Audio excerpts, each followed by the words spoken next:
Panik, tiba-tiba Ibu Tema harus menjelaskan di depan kelas. Tidak menyangka kok di dalam grup waktu aku mesti ngajar jadi agak nervous. Itulah kalau kita udah nervous biasanya ngeblank. Betul? Apa yang udah di pikiran, apa yang udah ada konsep lupa. Ya, akhirnya lupa temanya tadi apa tadi, bahas apa tadi gitu ya. Di FPP temanya tetap begini, peraturan ruang kelas ya. Nah, temanya memang peraturan ruang kelas Bapak Ibu. Ya, yang dibahas. Masuk tema pelajaran apa?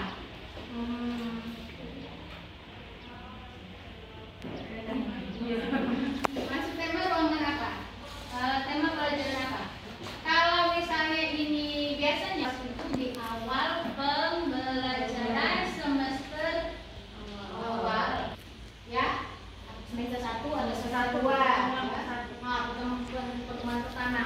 Jadi tadi teman-temannya udah buat suatu kesepakatan bukan nih, nggak boleh telat, harus jaga mulut, mungkin ada yang udah teriak. Bisa jadi. Tepat waktu bisa aja mungkin karena kelas berapa Ibu? Kelas rendah atau kelas tinggi? Kelas rendah.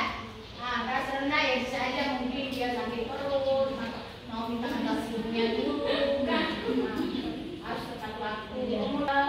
Kita yang cantik-cantik ya, kita harus mengakui kalau kita cantik-cantik. Ya. Kemudian tidak boleh berbohong. Siapa tahu ada teman bohong, dia boleh. Nah, bagaimana menyusun keyakinan kelas itu tinggal dikerucutkan. Kalau masalah tepat waktu tadi tepat waktunya dipisah. Jaga kebersihan misalnya yang mirip-mirip jaga kebersihan dipisah, disamakan, harus baik dan rajin, harus menghormati sesama teman, tepat waktu. Nah, di sini tepat waktu berarti digabung di sini. Misalnya nanti ketika kalian ngajar di kelas, kemudian misalnya ada tidak boleh terlambat, ini juga masuk ke tepat waktu. Gabung, ya udah banyak nih. Tepat waktu juga, udah 4 ya. Tugas tepat waktu, kemudian tugas tepat waktu, kemudian tepat waktu aktivitas, tepat waktu udah banyak nih, 1, 2 udah 5. Kita cari lagi. Ruang kelas harus cantik seperti aku. Berarti kerapian. Ada nggak di sini bahas kerapian? Tidak boleh bohong. Harus baik. Berarti kalau bohong ini berarti apa? Jadi orang yang baik. Berarti satu tempat dengan ini ya. Baik. Tugas yang diberikan. Ya. Berarti dia di sini. Satu tempat di sini. Begitu seterusnya. Jaga di kelas. Ini masuk ke ya di sini.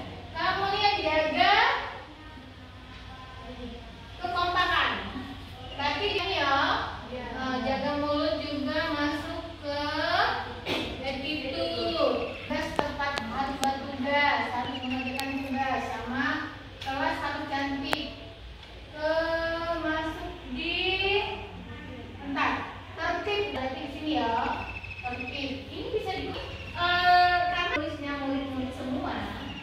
Gurunya nggak boleh ngasih interaksi. Itulah namanya kurikulum merdeka. Jadi biarkan murid bersepakat.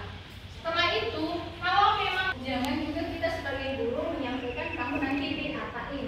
Biarkan muridnya yang membuat kesepakatan. Misalnya permen 1 Bu bawa.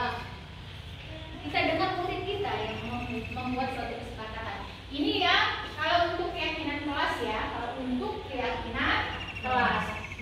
Dihubungkan dengan apa? Dengan peraturan ruang kelasnya. Jadi di sini tinggal murid kita yang melihat. Oke, sudah yakin kesepakatan kelas, baru kita masuk ke materi. Andai ada murid kita, ya. Jadi sekarang kesepakatan keyakinan kelas ini dibuat bukan guru yang buat, tapi siswa, murid yang harus buat. Kita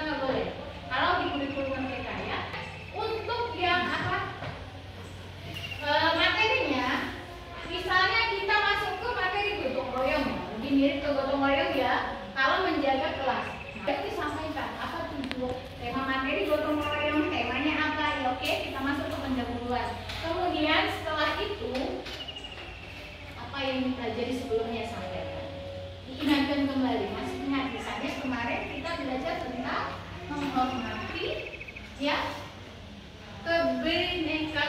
multikultur ya, kebinekaan ya.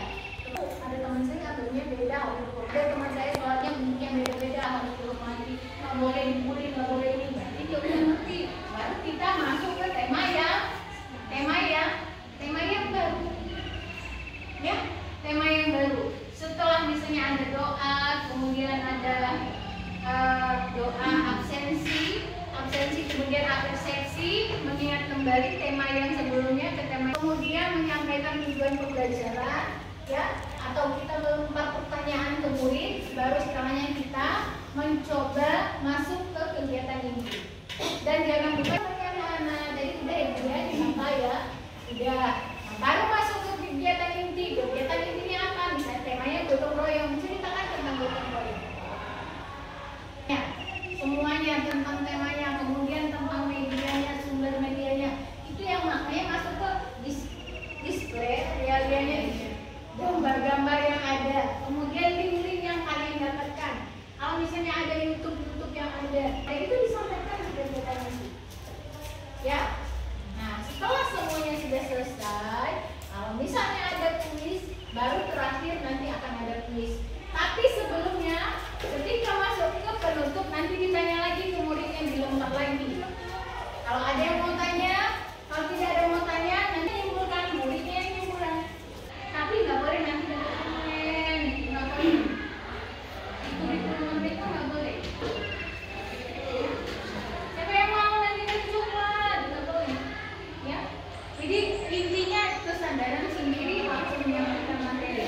Kemudian kegiatan penutup yang lain menyampaikan materi yang akan dipelajari berikutnya, ya.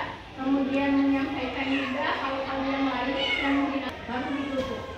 Ya, itulah secara ringkas ya kegiatan pembelajaran yang harus kalian laksanakan sesuai dengan RPP yang kalian buat.